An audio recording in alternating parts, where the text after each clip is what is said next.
Hi friends, வாங்க tea cake எப்படி செய்கிறதுன்னு பார்க்கலாம். ஃபஸ்ட்டு எக்கையும் யோக்கையும் தனித்தனியாக பிரித்து வச்சுருக்கேன். அது வீடியோ எடுக்கலை. இப்போது எக் ஒயிட்டில் நான் சுகர் போட்டு நல்லா அடிச்சிட்ருக்கேன். அது எப்படி அடிக்கிறேன்னு பாருங்கள். அது நல்லா ஸ்டிக் பீக்காக வரணும். இப்படி பண்ணோம்னா விழக்கூடாது, அந்த அளவுக்கு வரணும். அதுக்கப்புறமா அந்த எக் யோக்கில் நான் பைனாப்பிள் எசன்ஸு, வெனிலா எசன்ஸு, ஒரு சிட்டிகை சால்ட் போட்டு நான் அதை ரெடி பண்ணி வச்சுருக்கேன். அதை இந்த எக் ஒயிட்டோடு சேர்த்து நம்ம ஊற்றிட்டு லேசாக, ரொம்ப அடிக்கக்கூடாது, லேசாக ரெண்டும் சேர்ந்து ஒன்றா கலந்து வர அளவுக்கு அதை நம்ம அடித்து எடுத்துக்கணும்.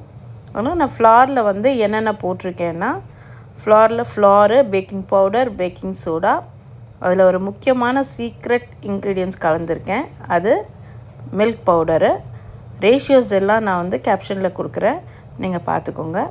இப்போது நம்ம கலந்து வச்சுருக்கிறதுல கொஞ்சம் கொஞ்சமாக அந்த பேட்டரில் நம்ம ட்ரை இன்க்ரீடியன்ட்ஸ் போட்டு கொஞ்சம் கொஞ்சமாக கலந்துக்கணும். அது கூடவே மில்கையும் ஆயிலையும் நம்ம தனித்தனியாக ஊற்றிட்டு மிக்ஸ் பண்ணணும்.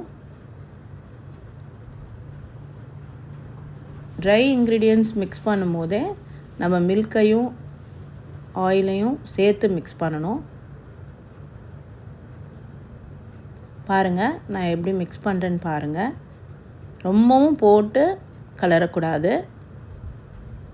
அப்படி கலந்திங்கன்னா அந்த ஃபோமாக இருக்கிறது அப்படியே உங்களுக்கு ரொம்ப உள்ளே போயிடும். டீ கேக் கொஞ்சம் கல் மாதிரி ஆகிடும். ஸோ ரொம்ப ஜென்டிலாக மிக்ஸ் பண்ணணும் நம்ம இதை.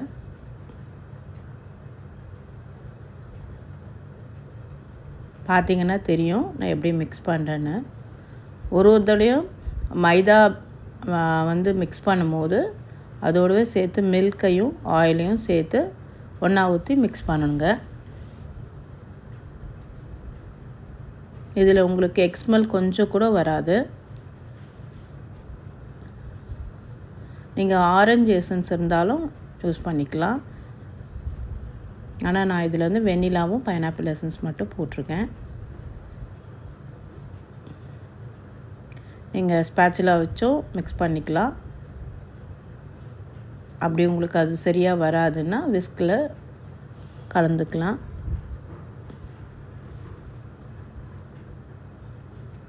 விஸ்க் வச்சு நீங்கள் கலந்துக்கும் போது ட்ரை இன்க்ரீடியன்ட்ஸ்லாம் அங்கங்கே கல்லுக்கெல்லாம் நிற்காது, உங்களுக்கு கொஞ்சம் ஈஸியாக இருக்கும்.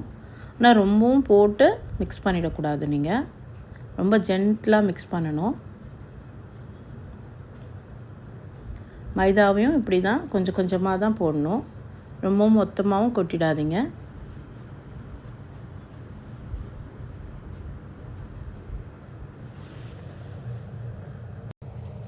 இப்போ நான் கலந்துருக்க அந்த பேட்டரை நான் 10/8 இன்ச்சு டின்னில் நான் ஊற்றிக்கிறேன்.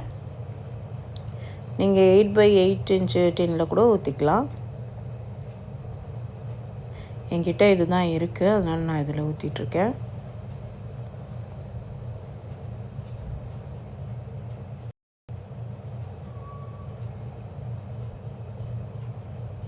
எனக்கு இது கொஞ்சம் எக்ஸஸாக இருந்தது, அதை நான் கப்பில் ஊற்றிருக்கேன். நான்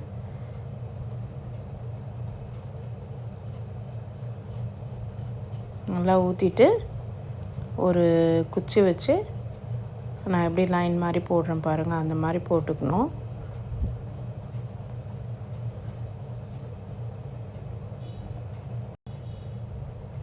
ஒரு டூத்பிக் வச்சு இப்படி பக்கத்தில் லைன் மாதிரி போட்டுக்கோங்க. அப்போ தான் ஈக்குவலாக உங்களுக்கு கேக் பேக் ஆகி வரும். இல்லைன்னா சென்டராக மட்டும் கொஞ்சம் அப்படியே டூம் மாதிரி வந்துடும் உங்களுக்கு. வச்சுட்டு கொஞ்சம் டேப் பண்ணிவிட்டு